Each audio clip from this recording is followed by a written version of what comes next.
You know me, I like to get the bombshell out early. I think this game is better than Spec Ops: The Line in every way. Alright, now that we've ensured that we get certain type of comments and ensured that we have filtered out a couple of people, let's discuss this game a little bit. So, this is a Modern Warfare remake. This is the one that came out in 2019. I'm going to start off with a little bit of a public service announcement. If you're looking to buy this game, as I know a few people were after watching my run, you can find it under Warzone. I couldn't even remember the name.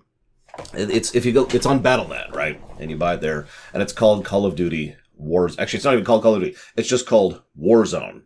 So you just look for Warzone. And that is this game, because they've been plugging the hell out of the multiplayer and the stuff that I don't care about at all, which is, for all intents and purposes, the multiplayer of this game branched out in its own game.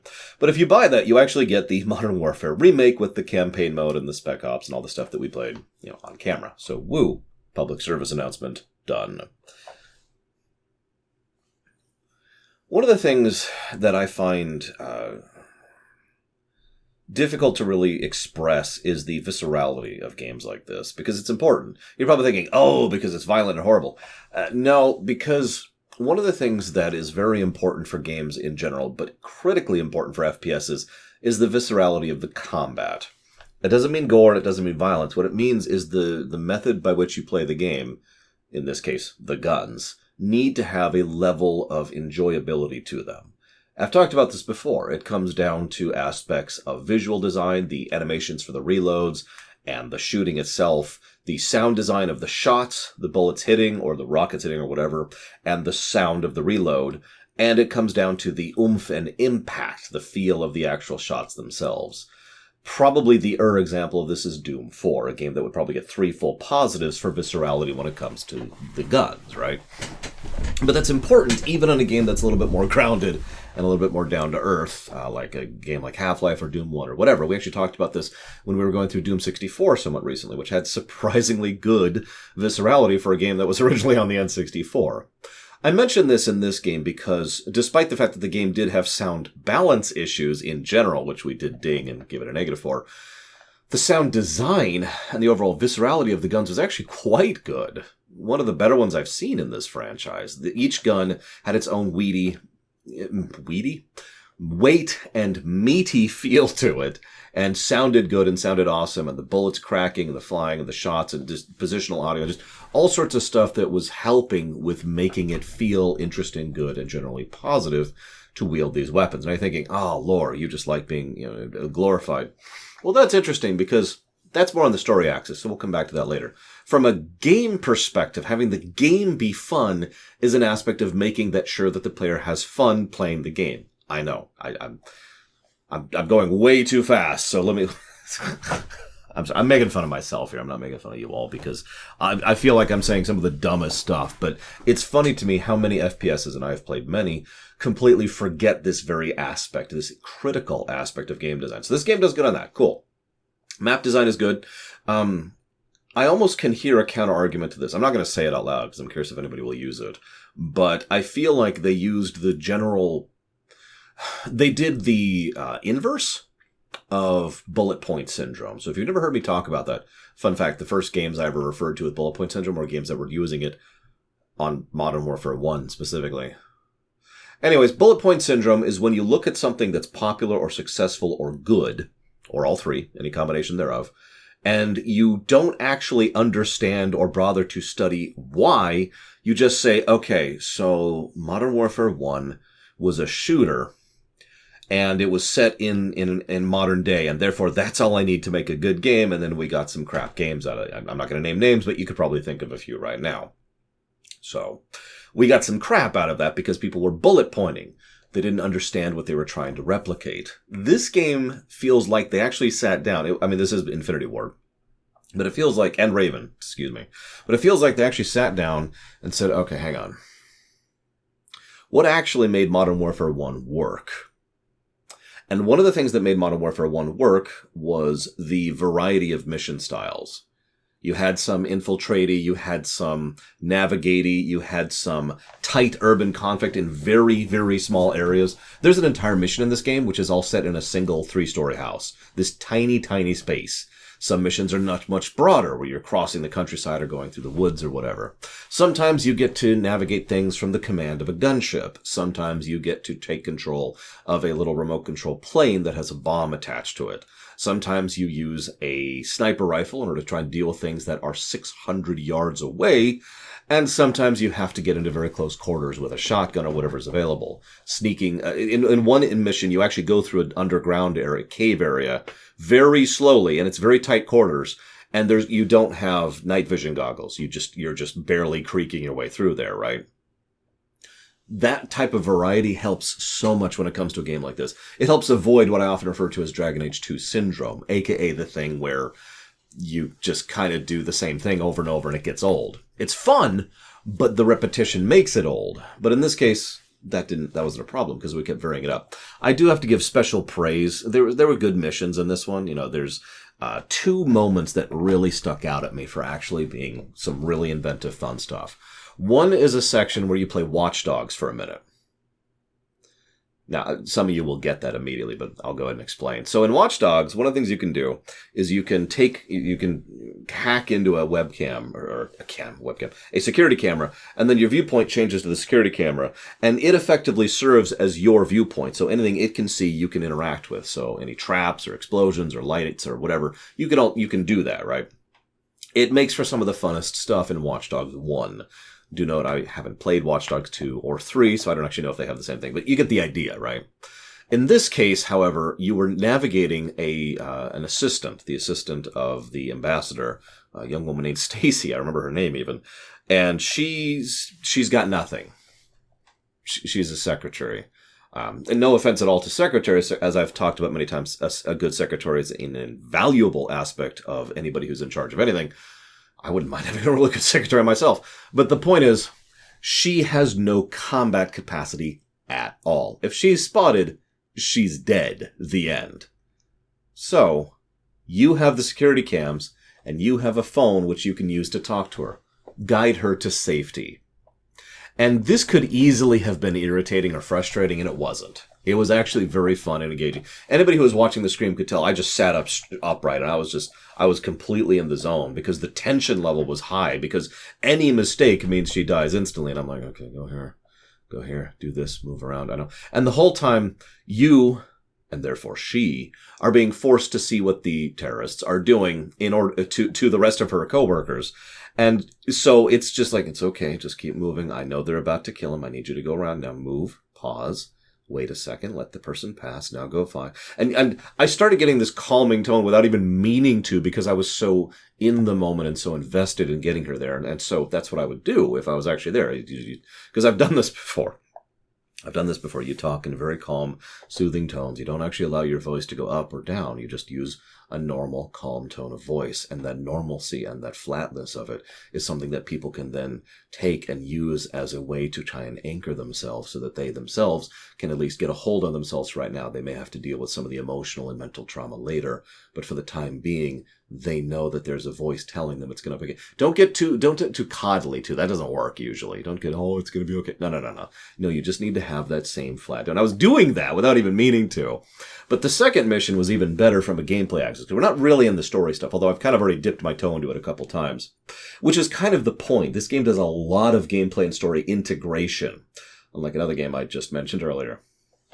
But no, the really cool part was there's this one mission. All right, so the way the mission works is you start over here and you go down a cliff, and there's this nice big open compound, and there's like a shed warehouse thing over there. There's a big house there, and there's a big house there. I love this type of mission design. Mentally, I think of this as the Hitman mission design. There's the target. Here's your starting point. Here's a bunch of stuff in the way. Make it work. And what's funny is this is another thing I've seen several games bullet point without actually figuring out how to make it work. Because a lot of detail goes into making this kind of mission design work. You need to make sure there's enough tools on the way or off to the side or wherever so that it's actually fun and engaging to do there. So you have options. You need to make sure that there's ways to recover in case you screw up.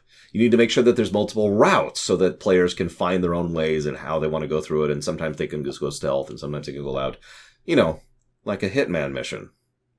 So this whole mission was awesome. And I loved going through it. And at the end, I did a couple tests too. And there's even oh God, I can't think of the name of it. It's a freaking anti-personnel vehicle going through. I can't think of the name of the thing, but the technical is going through. And you can actually take it out completely. Take out the gunner, take out the two drivers. Of course, people will eventually notice that the truck isn't driving around anymore. But you can do that. That's an option, and that's exactly the point.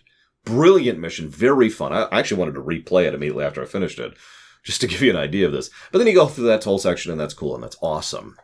So, fun guns with fun gun play with good mission design. Does it do anything wrong? Well, yes.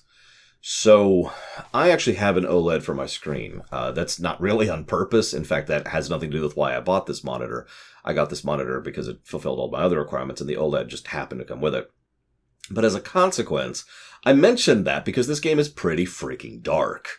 Now, if you don't know, an OLED tends to make darks even darker. So there were several entire sections of the game where it was nighttime, where all I could see was my own reflection in the screen. But I mentioned that because visibility was a problem in several cases. I get that it's nice and atmospheric and that's what you're going for. But in some missions, it actually got headache-inducing, given how hard it was to see what was going on. There's also the audio balancing issue. So the sound design in general is actually really good between the gun design and positional audio. There's a whole lot of positional audio where I could, in several stealth missions, I could tell exactly where I was going and what I was doing. Just like if I closed my eyes, it's like, okay, they're going over here, so I can go over here and do this and so forth. So good general audio design, except for the balancing. I heard someone refer to this as the IMAX audio balancing. Too loud when it's loud and too quiet when it's quiet. You probably know what I'm talking about because plenty of movies do this too, and it's irritating as heck. So yeah, it was, when it was loud, it was like, I had to crank the whole volume down to 50%. And when it was too quiet, I could barely tell what they were saying. So that's two problems.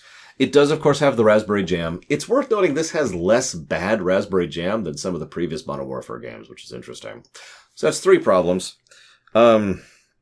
Was that it? Was the only three negatives? I can't remember the other negative. Hang on a second. Let me just pull this up really quick here. Listen, I have memory. I know the games I review, I swear. Here we go. The other negative was, microtransactions, because that, Anyways, it's a negative to gameplay. What do you want from me? We had a big philosophical debate about whether that qualifies or not. And we finally decided that the nature of how insidious and how microtransactions are presented in a game can serve to detriment the gameplay, and so there you are. But that's it. Those are the complaints. Well, hang on, Laura. That doesn't sound like much. Yeah, it's not. It's a really good game. Because there's one other thing the game does well. So, I like Modern Warfare 1. It's a good game. I hope to review it someday. But one of the problems with that game is they do something that I hate, which I will probably give at least one negative, possibly two negatives to eventually. It was something that was pretty common at the time for FPS design in general. Enemies spawn infinitely until you hit a progression marker, and then the enemies either stop spawning, or in some cases will actually despawn, just out of existence. Now, you can get why they did that, and from a programming and design perspective, it makes a degree of sense, but the problem is, it means that the game really only has two strategies. Carve your way through and rush through, or rush through and completely ignore the enemies. There are actually missions in Modern Warfare 1 where it's legitimately better to completely avoid combat and just sprint for the goal line, and then immediately leave combat because they all despawned. Because you're past the point. So, Modern Warfare 2 and some of the other games got better about that by actually using the AI design, which takes more time and work and effort, admittedly, in order to use that to kind of guide you forward. Which I bring up because this game does that in spades. The AI design is really good in this one. The enemy will react to actions. They will come out and try to rescue some of their comrades if they're fallen. They will try, if you leave them in a downed state. The enemy will try to counterattack and flank and push. But they also react to your overall strategy. If you hunker down, they will come after you. But that's okay, because that makes that a valid strategy. That means that is a method by which you can get through the game, is you can find a nice defensible spot and just sit there until however many enemies are currently spawned are gone, because there's a finite amount. And then you can progress with the mission. Or you could try to sneak through in several missions. Even in loud missions, it's possible to just sneak through and get to the point where the enemy hasn't seen you yet, even though they're attacking your allies. and so forth and so on. The AI design is actually pretty legit. So good level design, good AI design, good guns, good mission variety, pretty good on gameplay access almost across the board. Which leads us to the story. This is when I'm going to go ahead and admit that I in no way was expecting this game to be all particularly good. Some of you know that I have a preference in everything. I like to start with the bad or the hard or the worse and build my way up, right? And then that's just my preference. I get the bad over with or get the hard over with and then get the difficult over with, and then we'll wean our way off of that and kind of have a downhill. I keep doing this, but it's actually more like a downhill thing because it gets easier and smoother as you go down the hill. So I put this game first because I expected this game to be the worst game of the FPS mini block we're doing. Imagine my surprise when I loved the hell out of it. The game has... so it follows... once again, it feels like it follows the same ideas without bullet pointing from Modern Warfare 1. It likes to change up its tempo frequently and periodically, as it should. Most missions have a quiet section, and then an intense section, and then usually another section which isn't as intense, or just something that varies things up. Usually you're in a vehicle, or you're controlling something else, or something to change up the overall format. So you've got 3 general types of mission structure, moments within a mission structure, and these can, intermix. And in some missions, whether or not they intermix is dependent on you. There are plenty of missions you can do entirely stealth, like the aforementioned Hitman mission I was just mentioning. And those same missions you could do completely loud if you want to. It's on you. So excellent pacing and excellent variety also applies on the story axis because the tone, tempo, and events are different. Let me give a perfect example of this. One of the missions we do as the U.S. Marines is we go in loud to a heavily fortified bunker to try and capture a particular cell leader. It is intense, it is violent, and we know exactly the stakes and threats. And at every point in time, it's being played very straight that this is a terrifying and dangerous scenario. Then we cut over to a mission. I think actually this happens before this, but there's an SAS mission where we go in to a house. I actually mentioned this earlier. It's a single house. Just this one house in the middle of the suburbs. And it's a 3-story house. Tiny little place. But we go in quiet, we took out the lights, and we're very carefully going through, and we know that there are people in there with guns, and we're not sure who exactly we can shoot and who we can't. So there's a very strong check your fire component of this. And the whole thing has wonderful tension. And you can see how both manage completely different tones and completely different atmosphere, which completely different changes the storytelling aspect of both. And that variety really helps. And again, if you're paying attention, this sounds familiar because Modern Warfare 1 did the same thing. So they do a good execution of that, the variety, the pacing, the tone. Another thing I want to talk about is I want to talk about how it made the characters actually kind of awesome. Now, don't mistake me. Several of the characters in Spec Ops: The Lines were actually pretty legit, most notably the main character. But in this game, so we've got Farah, and we see her character arc in many ways because we literally see her as a kid. One of the first things we see from her as a child, it's actually more like the 15th thing we see from her overall, is we see her being helpless and barely capable of moving underneath a bunch of concrete. The first thing they do that we see after this is a lot of people all working together very urgently and very dedicatedly to help her and get other survivors out of there. Shortly after this, all of those people most of those people are dead. And yet, I say that like that, but it doesn't overstep it. So there's this thing, and I'm fine with people disagreeing with me on this because that's the whole point, right? As we talked about on stream, disagreements are actually awesome. But there's a thing I've noticed where a fiction tries to tackle a hard topic. It doesn't have to be real life applicable. It could just be a hard topic. It could be something that only applies in fiction, like Babylon 5, for example, and Passing Over Gethsemane, to name an example. But it tries to tackle a hard topic, and whether that works or not usually depends a little bit on the individual. Us. We get to decide if something works for us or not. So Modern Warfare worked for me, whereas Spec Ops: The Line didn't. Now, there are specific, nuanced, detailed reasons for that, but if I was to try and zoom the camera out and give a bullet point, for example, of why I think that is, it's mostly because I think Modern Warfare doesn't try too hard for it. I know this because Modern Warfare 3, a game I despise, tried way too hard in order to accomplish the same thing and failed miserably. By contrast, modern warfare tries just hard enough. So the structure of it is we get rescued, and there's effectively a relatively uplifting moment, and then the troops show up. They start opening fire. We run off to escape. The tone goes down. We have a single soldier. We go through a Princess Peach section where we have to evade this one soldier who is a terrifying threat to us because we're a 5-year-old girl at the time. And we have to do this cat and mouse sneaking hiding thing. This is not a gameplay for hiding thing, by the way, in order to try and avoid this guy and manage to take him down. And we barely manage it with the assistance of our brother. Okay. Then we go out and now we see the aftermath. We have been, pay attention to this narratively, because we have the uplifting moment, the shock, but the shock is almost immediately bypassed because then we have the immediacy to deal with the threat, the one soldier. It's very personal, it's very down to earth, it's very grounded. Once that's done, once we've concluded that, and we say goodbye to our father and leave with our brother, we go out and the next thing we see is the aftermath. We don't really see the slaughter. We don't really see the nightmare. We don't really see the horror. What we see is what's left immediately after that. And this works very well by constantly ensuring that we are keeping in the viewpoint of the character we are, the 5-year-old girl. I say 5, I don't know how old she is. She seems very young. The young girl, while at the same time ensuring that it never flinches away from the horror it's trying to showcase. Because that's important too. You can't just flinch away from it. You can't just hide it, but they do have to show it, but they also have to not show it too much. It's a very, very delicate line. And again, whether it's succeeds or not is going to depend on you, not the game. So they manage to go through that, and then we have a section where she has to shoot 2 soldiers. Uh-oh, now we're escalating the threat now. And believe it or not, I'm not even saying that facetiously. They give us a little revolver. Just aiming the thing is difficult. Just the act of pulling it up and aiming it takes several seconds.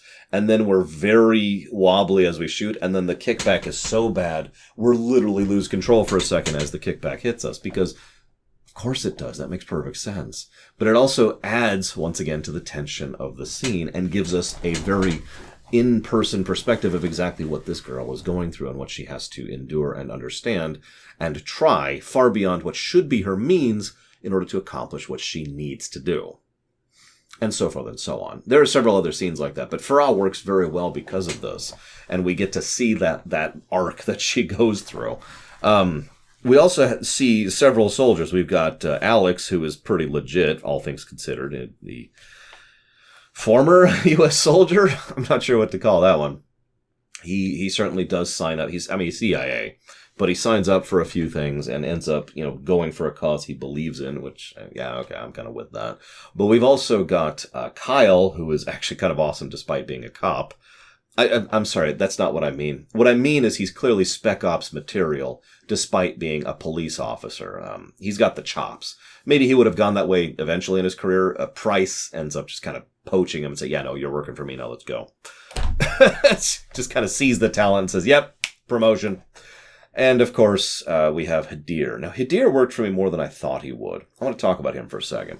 So, Hadir is the traitor. Sorry, spoilers. Spoilers. We're officially in spoilers territory. Call of Duty has lore? How many of you remember that? That was my good friend Guido who did that. So, Call of Duty does have lore.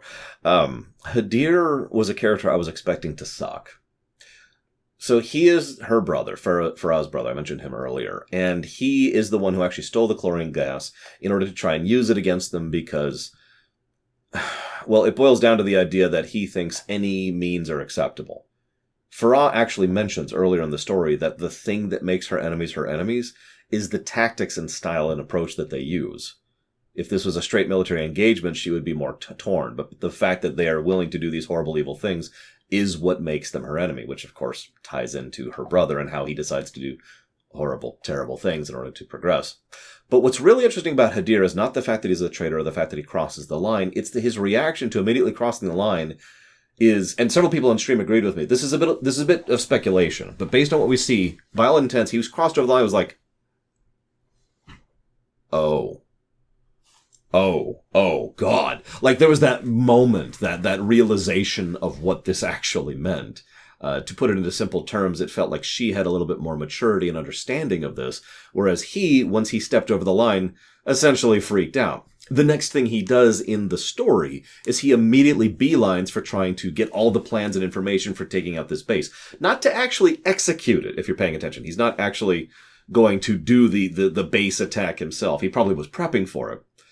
But he was probably doing so either knowing he would get killed in the process and thus get the information to his sister, or do the act of taking on the base and thus die in the process. The point is, he very clearly had the mentality of, okay, I'm screwed and this is over. I'm going to do one good thing before I go out, because I've crossed the line and that's it. No going backsies.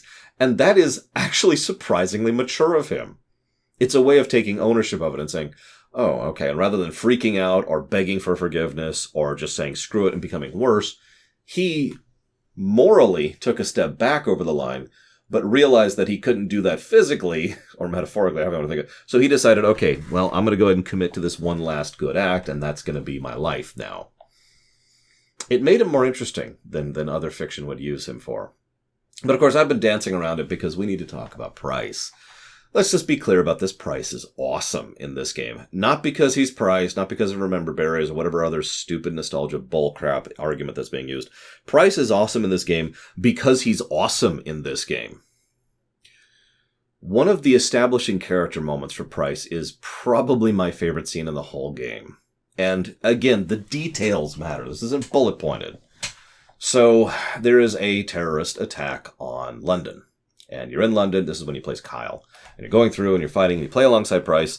And you get to a point where you've cleared out part of a shopping mall area or whatever. And you go upstairs and you're on, there's like a balcony thing behind you. And there's a civilian in a bomb vest that has been strapped to him. And it's got a timer on it.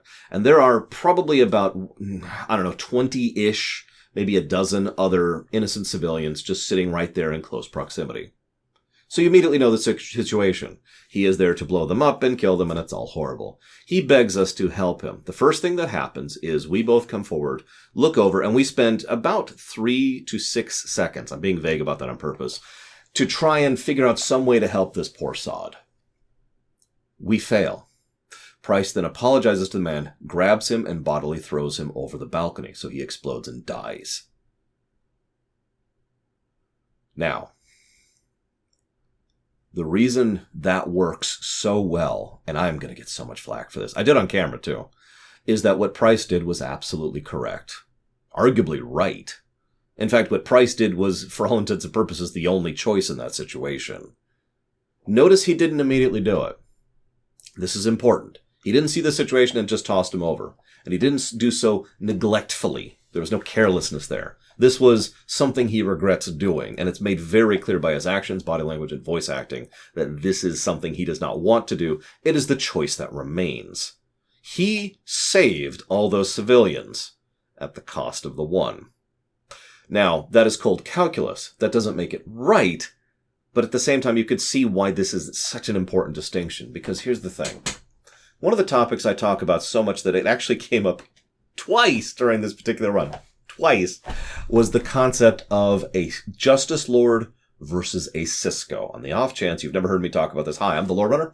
I've brought this topic up about 7 million times, but I'll go ahead and repeat myself because, as I often say, people have asked me not to assume people watch every body of work I put out. So on the off chance that somehow the first video of mine you've ever seen, a Justice Lord and a Cisco are both mentalities. It's about the mindset, and they look at a situation where they have to make a hard choice, and they make the hard choice, and people are helped, or people are saved, or people are made better from it, right?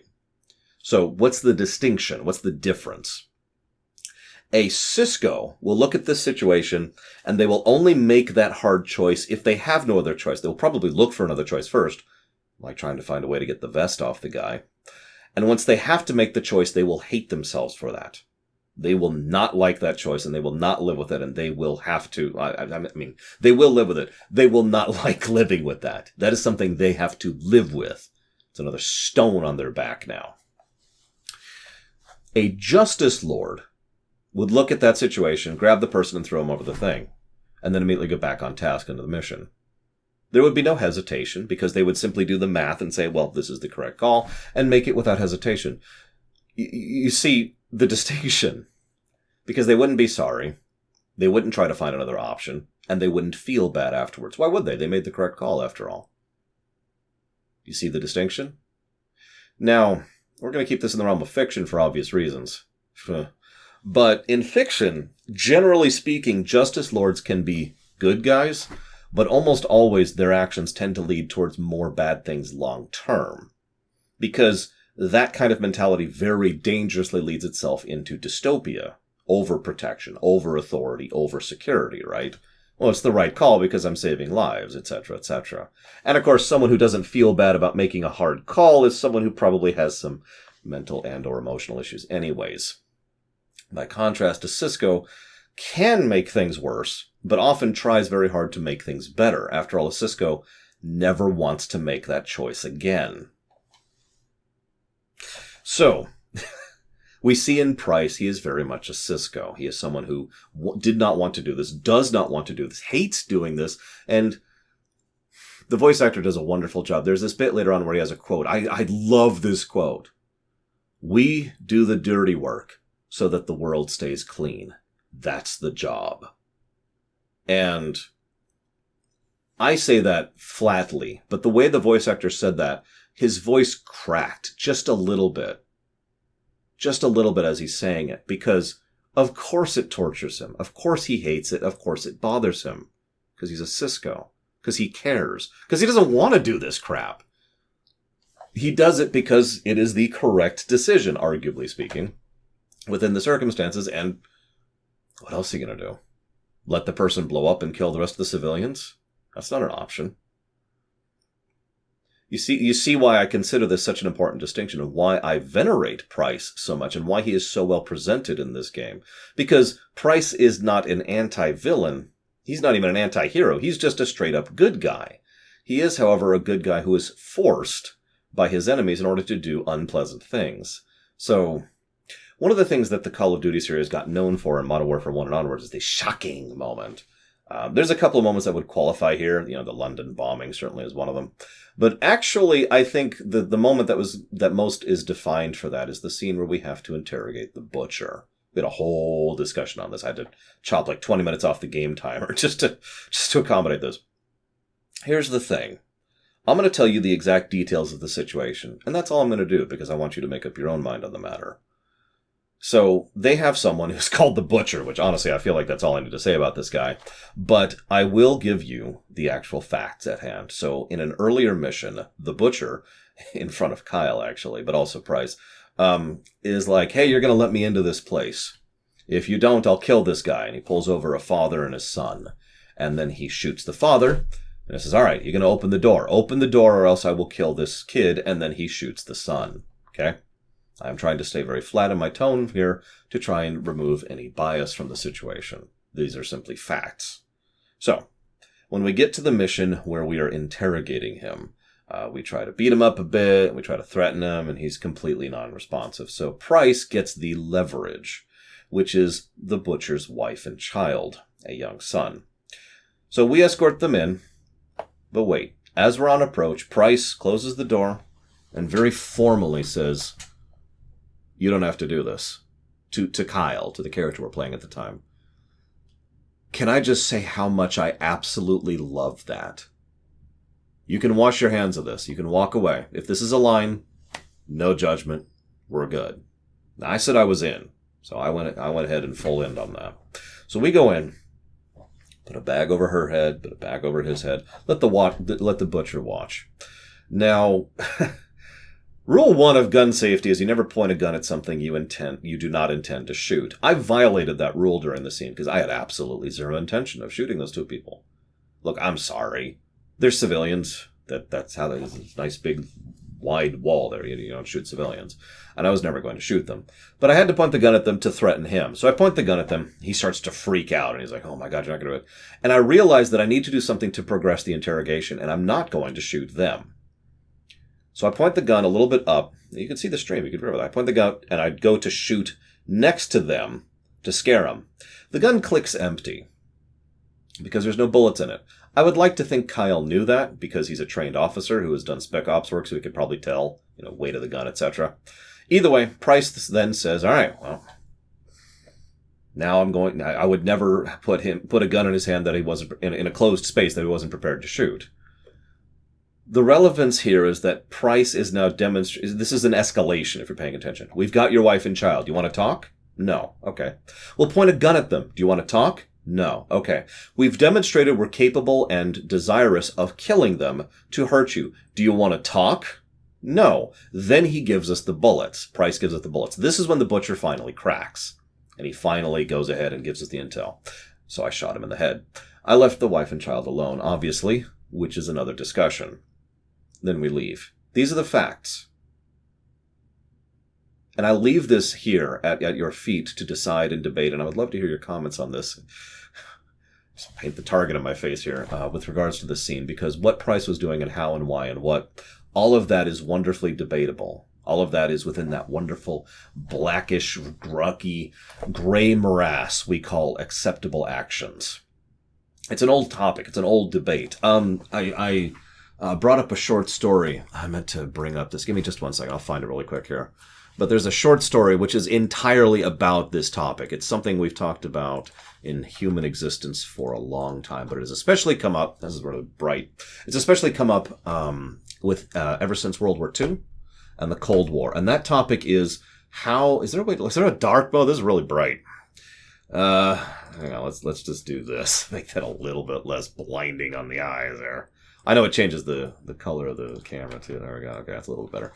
In the wake of World War II and during and in the wake of the Cold War, a lot of fiction started addressing this question because this was happening so much in real life. How far are we willing to go in order to save what we are now? Is what I'm saying that so terribly, forgive me, but you know the debate, you know the argument. You know, if I have to do this in order to save the world is not worth saving, right? If this is what's required, then maybe we shouldn't live. But the other side of that coin is usually anything is acceptable when it comes to survival in an extreme circumstance. I myself have said that when you get to extremes, true extremes, the rules go out the window. But that being said, I've gone on record multiple times saying that if I had to go murder my niece in order to save the entire planet, we're dead. The end. That's it. There's no debating that. There's no discussing that. I will die with her along with everyone else, but I will never make that choice. But that's me, and we all make our own debates on that, right? We all decide where that line is for us and where the acceptability is. But anyways, I mentioned a short story. It's called The Ones Who Walk Away from Omelas. It's 1973 work by Ursula Le Guin. I don't know how I'm pronouncing her name right. She's a wonderful author. She does some really great stuff.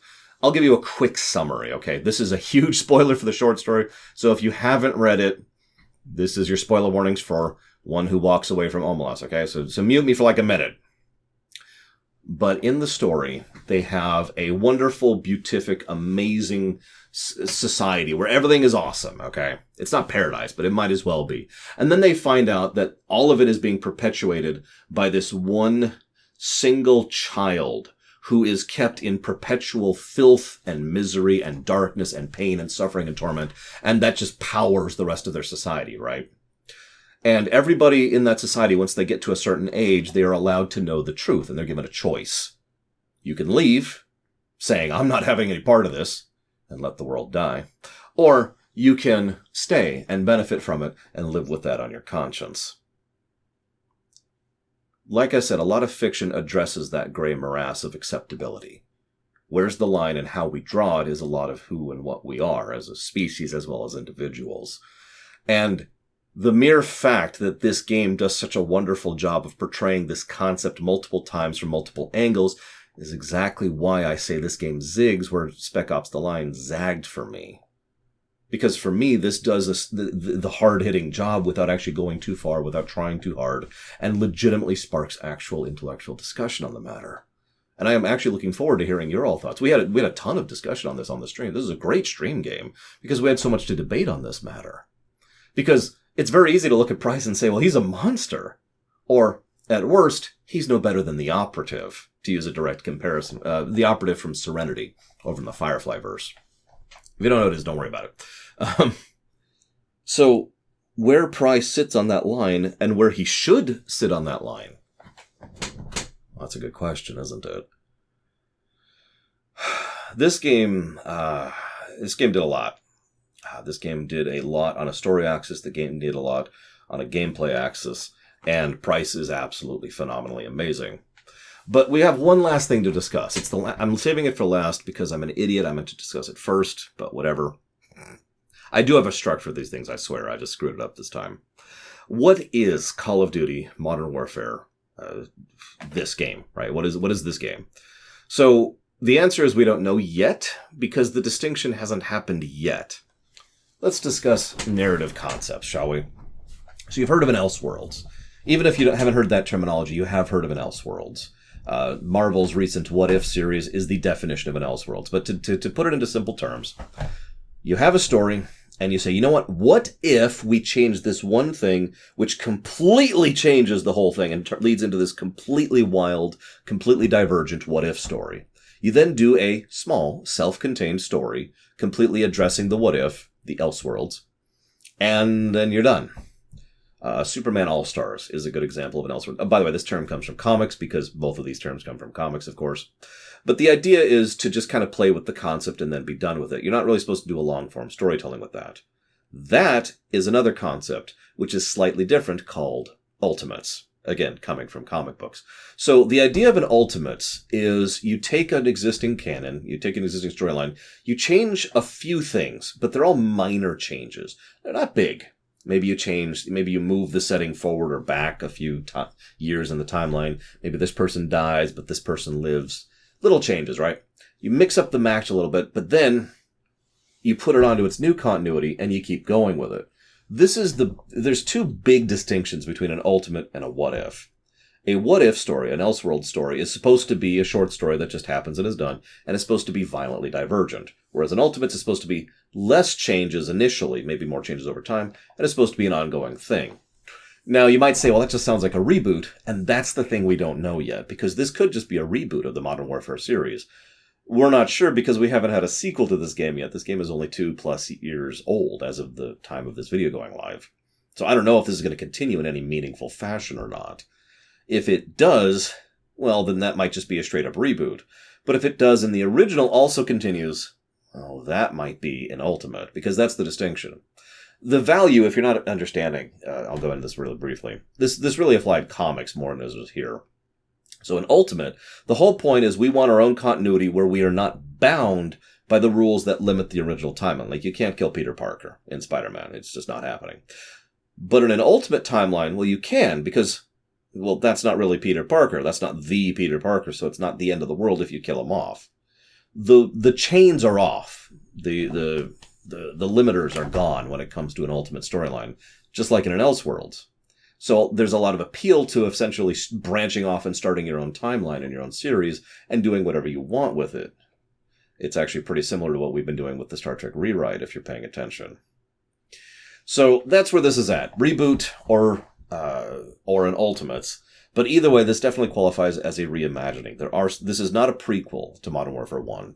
Even though it is set before it, there are simply too many specific and minor details that are different. Again, like the Ultimates format.